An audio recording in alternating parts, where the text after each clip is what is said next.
Hi guys, welcome back to Pure Unsure. Oh, wait. What are you doing? Where are you going?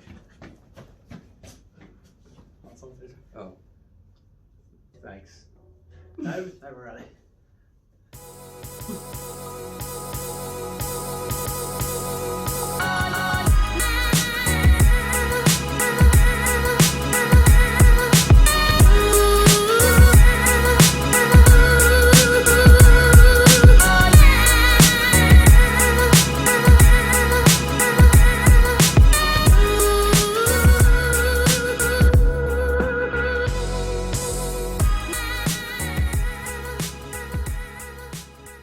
Welcome back to Pure Unsure Reviews. My name is Colin Cambridge and alongside me I have Pierce McShane, and this is episode 8, and today we are talking about the HOKA Bondi.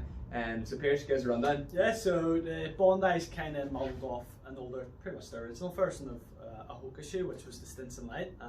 So it's your typical kind of go-to HOKA shoe. It's big, it's chunky, it's twice as cushioned than your normal shoe in theory, but it is the most cushioned shoe for HOKA, and that's why it's kind of pretty much super large stack height on it. But it's a bit more breathable. Like I said, it's been around for about 7 versions now, so around about 7 years roughly. But yeah, we'll give a breakdown and kind of what makes it that kind of shoe. It's quite a popular shoe. It's like gold dust at the minute. But yeah, give us a rundown on the sole. Yeah, so as Pierce said there, obviously the stack height's a lot bigger in this shoe. So it's basically made of EVA foam, and it's basically it's very soft. Yeah. It's very like the OG HOKA. OG or what? Original gangster? That doesn't mean that. That's what it means. No, it doesn't mean that. Okay, we're about to OG. Hold on. We ask Siri. Siri. Siri, what does OG mean?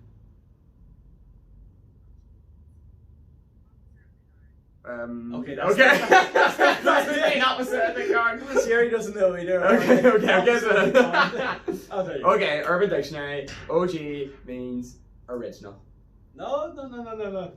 It used to mean original gangster, but that was old. Now it means original. And just retro. That's it. Yeah. But anyway, the OG HOKA. But yeah, so the HOKA here, as Pierre said, is modelled off the Stinson Light. With anyone who's been running HOKAs that long will remember probably the Stinson Light. Yeah. Really great shoe, very high stack height. Basically the same thing here. Now, if you're comparing this to other brands, or not other brands, other HOKA models, so the likes of the Rincon or the Clifton Edge, the foam is different in here. This foam's a lot softer than the likes of the Rincon and the Clifton Edge, which are a lot firmer shoes. But yeah, I mean, basically it's just a lot of stack height there. It makes it a lot heavier, basically. So it comes in at 303 grams, which is heavy enough for probably the heaviest shoe we've reviewed so far. Like you're talking, we've been 200 grams, 205 grams, which is your racing shoe in theory. But this is what most shoes used to weigh until you had all these kind of modern layer foams coming in. But it's still its job. That's it. I mean, this is going to absorb a lot of shock when you're on the roads, and that's really what it's about. This shoe, if you're after a shoe that's just about soft feeling, comfort, like this is it. Like, you're not going to get you're not going to get a more cushioned shoe than the HOKA Bondi. Like it's the one to go for if you're after just a nice, comfortable shoe. But yeah, like all HOKAs, it has that traditional meta rocker. So if you heat strike, it's going to automatically roll you under your toes, gives you a bit more an effective and efficient stride. But yeah, I think that's really down to it all. Like in terms of the grip and the sole is pretty much spot on. You're not going to slip in anything in this. That rubber is going to last you a good 500, 600 miles. So overall, this is just the ultimate cushion shoe. Just your everyday kind of graft, grind, just get yourself free. Get for the miles, nice, comfortable. That's really what it's about. Like, but yeah, here goes rundown of the upper. What do you think? Yeah, so compared to the previous version, the Bondi 6, there's not much of a difference. In fact, with the mesh upper, the major difference is this new heel counter to have. So what they've done, they've kind of infused this new kind of memory foam cushioning system at the back. So it's designed to kind of wrap around the Achilles a wee bit more. So most of the foot a lot more snug than your typical HOKA shoe, and it is designed to be a bit like a custom fit. Now you'll never get it perfectly fit, but it is designed to be a bit more of a custom fit with that memory foam back on it.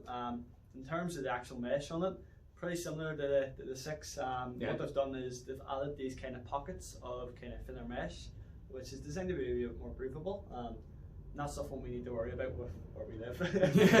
It's always what the weather's like today. About 2 weeks of the year. It's perfect, so it's, but no, it is a nice, cool kind of shoe. It's a wee bit thicker actually than the 6 as well. They have this kind of wee bit more stiffer kind of cushioning, mesh system around it.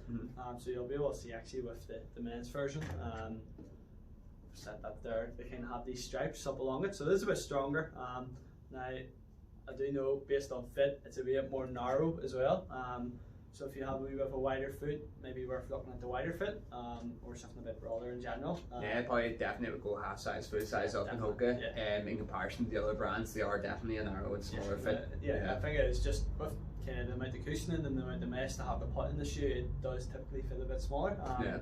But yeah, that's pretty much the rundown. There's not much of a difference between the original or the 6, sorry, and the 7 now. They're pretty similar. Kind of aesthetic looks, it is pretty similar. I think the major difference is the upper is a little bit different. The sole's pretty much the same as the 6.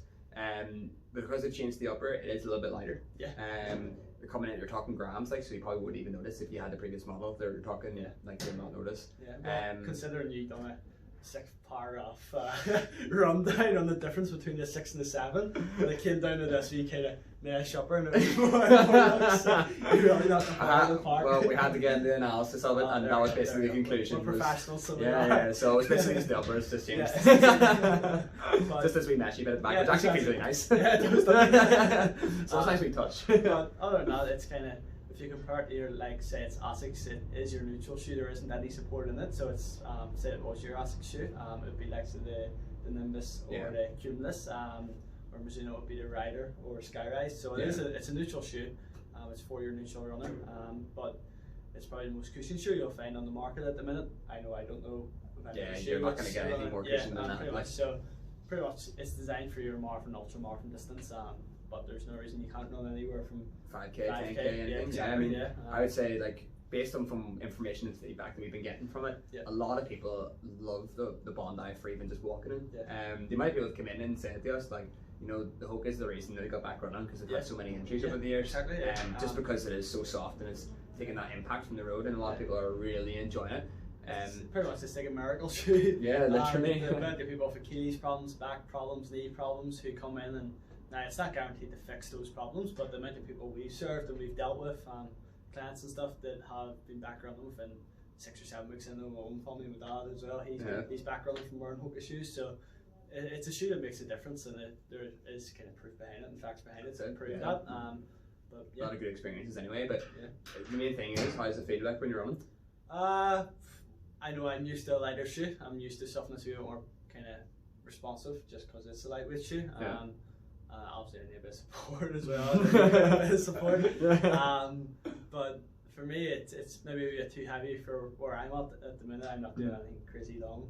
So I would say probably around about maybe a 3.5 for me. I know based on other opinions it's going to be, we only really out of 5, it's upward to 6. But for me it's not where I'm at the minute in terms of shoes and footwear, so for me it's a 3.5 for yourself. Yeah, I mean, one thing I will say is once I put it on the shoe, when you stand up originally, you almost feel like, it's probably like most HOKAs, you almost feel like you're gonna rock back. But like I wouldn't, like, that's not, I mean, you don't feel like you're gonna fall back at all in the shoe when you start running. Because obviously these shoes are made to run, they're not made to stand, like really stand with it. So you will get that rocker, roll down the toes, which feels great when you start to get the end of that run. You do feel a lot of cushion. Probably the best way to describe it, again, it's like a marshmallow feel. So it's very similar to the likes of the speed goat that we did. Was it last week we did that one, the speed goat? So it feels very similar to the speed goat. Very nice feel. I mean, definitely if you're looking for a shoe for long distance, everyday, easy running, this is the one to go for. This is a great shoe. For me, again, just a wee bit heavier than I used to. I also need a little bit of support, so my go-to is almost the Saucony guide because it has the good support for me. But yeah, I mean, nice comfortable ride, smooth ride from head to toe. I would say perfect shoe for anyone looking extra mileage, bit of extra cushioning. And for me, I would give it a 3.5 to a 4. Perfect wee shoe, great training shoe, and don't really have anything bad to say about it. So pretty much it. There you go. So that's the HOKA Bondi. So any other questions or pretty much anything you'd like to know about the shoe, send us a message, or just get in touch really. But yeah, let us know below what you want to Want to see you next week. Yeah. And like, comment, subscribe, and we'll see you next week.